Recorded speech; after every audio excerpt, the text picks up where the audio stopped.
छुपा हुआ एजेंडा है कि एससी, एसटी और ओबीसी का हक छीनकर मुस्लिमों को देना। कि प्रधानमंत्री श्री नरेंद्र मोदी जी कहते हैं कि देश के संसाधनों पर पहला हक गरीबों का है। मनमोहन सिंह जी ने यह बयान गलती से नहीं दिया था, बल्कि जानबूझकर दिया था।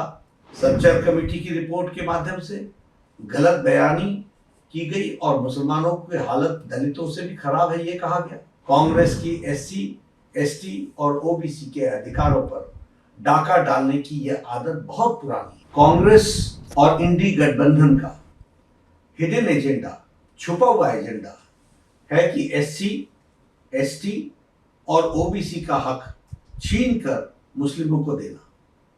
कांग्रेस कहती है कि देश के संसाधनों पर पहला हक मुसलमानों का है, जबकि प्रधानमंत्री श्री नरेंद्र मोदी जी कहते हैं कि देश के संसाधनों पर पहला हक गरीबों का है। दिसंबर 2006 को नेशनल डेवलपमेंट काउंसिल को संबोधित करते हुए प्रधानमंत्री मनमोहन सिंह ने कहा था, और मैं याद दिलाना चाहता हूं कि we will have to devise innovative plans to ensure that minorities, particularly the Muslim minority, are empowered to share equitably in the fruits of development. They must have the first claim on resources. Manmohan Singh ji ने यह बयान गलती से नहीं दिया था, बल्कि जानबूझकर दिया था, क्योंकि अप्रैल 2009 में फिर से मनमोहन सिंह ने मुंबई में प्रेस कॉन्फ्रेंस के दौरान एक प्रश्न के जवाब देते हुए फिर अपने बयान को सही ठहराया और कहा कि माइनॉरिटीज का, खासकर मुस्लिमों को प्रायोरिटी मिलनी चाहिए और उनको संसाधनों, देश के संसाधनों पर पहला हक होना चाहिए। सच्चर कमेटी की रिपोर्ट के माध्यम से गलत बयानी की गई और मुसलमानों की हालत दलितों से भी खराब है, ये कहा गया। मतलब यह है कि कांग्रेस पहले से ही आधार बना रही थी कि येन केन प्रकारेण मुस्लिम को एससी, अनुसूचित जाति घोषित कर मुसलमानों को एससी आरक्षण की वैधता दिला दी जाए। कांग्रेस की एससी, एसटी और ओबीसी के अधिकारों पर डाका डालने की यह आदत बहुत पुरानी है। यहां तक कि बाबा साहब भीमराव अंबेडकर ने 27 अक्टूबर 1951 को कहा था कि पिछले 20 वर्षों में पंडित नेहरू ने 2000 भाषण दिए हैं, लेकिन उन्होंने एक बार भी अनुसूचित जाति के कल्याण के बारे में बात नहीं की है। इससे आप अंदाजा लगा सकते हैं कि कांग्रेस पार्टी को हमारे लोगों के प्रति कितनी सहानुभूति है। पंडित नेहरू हमेशा मुसलमानों के पक्ष में रहते हैं। मैं नहीं चाहता कि मुसलमानों की उपेक्षा हो, कदापि हम नहीं चाहते कि मुसलमानों की अपेक्षा हो, लेकिन मैं यह जरूर चाहता हूं कि मुसलमानों को अन्य समुदायों की कीमत पर अनुचित लाभ नहीं उठाना चाहिए। जिन्हें अधिक सुरक्षा की आवश्यकता है उन्हें ही लाभ मिलना चाहिए। कांग्रेस ने राष्ट्रीय धार्मिक और भाषाई अल्पसंख्यक आयोग का गठन कर यह साजिश रची कि मुसलमानों में भी जाति है, इसलिए उनमें भी एससी माना जाए और एससी लिस्ट में आरक्षण दिया जाए। कोई एससी अगर धर्म बदलकर मुसलमान बनता है तो उसका एससी दर्जा बना रहे, साथ ही ओबीसी के 27% से 6% काट कर मुसलमानों को आरक्षण दिया जाए। कांग्रेस ने कोर्ट के कानून को बदलकर एएमयू, जामिया मिलिया जैसे संस्थानों में एससी, एसटी, ओबीसी रिजर्वेशन को खत्म किया। 1981 में कांग्रेस ने एससी, एसटी और ओबीसी के रिजर्वेशन को छीनने के लिए अलग एएमयू अमेंडमेंट एक्ट 1981 लाकर कोर्ट के फैसले को बदल दिया। कांग्रेस सभी जातियों को ओबीसी यानी सामाजिक और शैक्षणिक रूप से पिछड़ा बता रही है।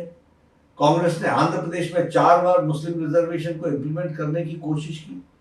सुप्रीम कोर्ट के इंटरवेंशन के कारण कांग्रेस सरकार इसे लागू नहीं कर पाई।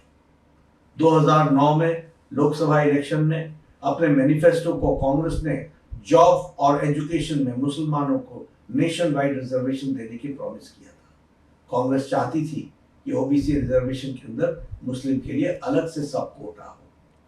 2011 में यूपीए 2 के दौरान माइनॉरिटी अफेयर्स मिनिस्ट्री ने ओबीसी कोटा के भीतर 8.4 सब कोटा का प्रस्ताव रखा, जिसमें मुसलमानों के लिए 6% रिजर्वेशन शामिल था। 2014 में लोकसभा इलेक्शन मैनिफेस्टो में भी कांग्रेस ने इस तरह की बातें की थी। इस बार भी कांग्रेस अपने मैनिफेस्टो में इसी तरह की बातें कर रही है।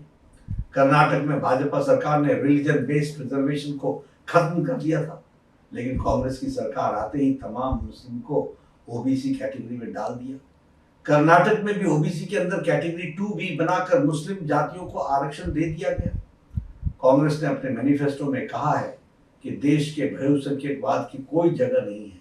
मतलब उन्होंने एससी, एसटी, ओबीसी से सख्त नफरत है, क्योंकि देश में बहुसंख्यक आबादी इन्हीं गरीब लोगों की है, इन्हीं वर्गों की है। ये कांग्रेस का मैनिफेस्टो है और ये कांग्रेस का इंटेंशन। छुपा हुआ एजेंडा है कि एससी, एसटी और ओबीसी का हक छीन कर मुस्लिमों को देना। कि प्रधानमंत्री श्री नरेंद्र मोदी जी कहते हैं कि देश के संसाधनों पर पहला हक गरीबों का है। मनमोहन सिंह जी ने यह बयान गलती से नहीं दिया था, बल्कि जानबूझकर दिया था। सच्चर कमेटी की रिपोर्ट के माध्यम से गलत बयानी की गई और मुसलमानों की हालत दलितों से भी खराब है, ये कहा गया।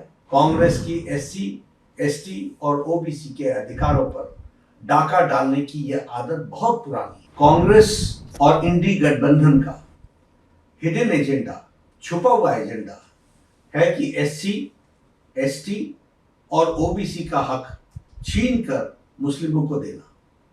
कांग्रेस कहती है कि देश के संसाधनों पर पहला हक मुसलमानों का है, जबकि प्रधानमंत्री श्री नरेंद्र मोदी जी कहते हैं कि देश के संसाधनों पर पहला हक गरीबों का है। दिसंबर 2006 को नेशनल डेवलपमेंट काउंसिल को संबोधित करते हुए प्रधानमंत्री मनमोहन सिंह ने कहा था, और मैं याद दिलाना चाहता हूं कि we will have to devise innovative plans to ensure that minorities, particularly the Muslim minority, are empowered to share equitably in the fruits of development. They must have the first claim on resources. Manmohan Singh ji ने यह बयान गलती से नहीं दिया था, बल्कि जानबूझकर दिया था, क्योंकि अप्रैल 2009 में फिर से मनमोहन सिंह ने मुंबई में प्रेस कॉन्फ्रेंस के दौरान एक प्रश्न के जवाब देते हुए फिर अपने बयान को सही ठहराया और कहा कि माइनॉरिटीज का, खासकर मुस्लिमों को प्रायोरिटी मिलनी चाहिए और उनको संसाधनों, देश के संसाधनों पर पहला हक होना चाहिए। सच्चर कमेटी की रिपोर्ट के माध्यम से गलत बयानी की गई और मुसलमानों की हालत दलितों से भी खराब है, ये कहा गया। मतलब यह है कि कांग्रेस पहले से ही आधार बना रही थी कि येन केन प्रकारेण मुस्लिम को एससी, अनुसूचित जाति घोषित कर मुसलमानों को एससी आरक्षण की वैधता दिला दी जाए।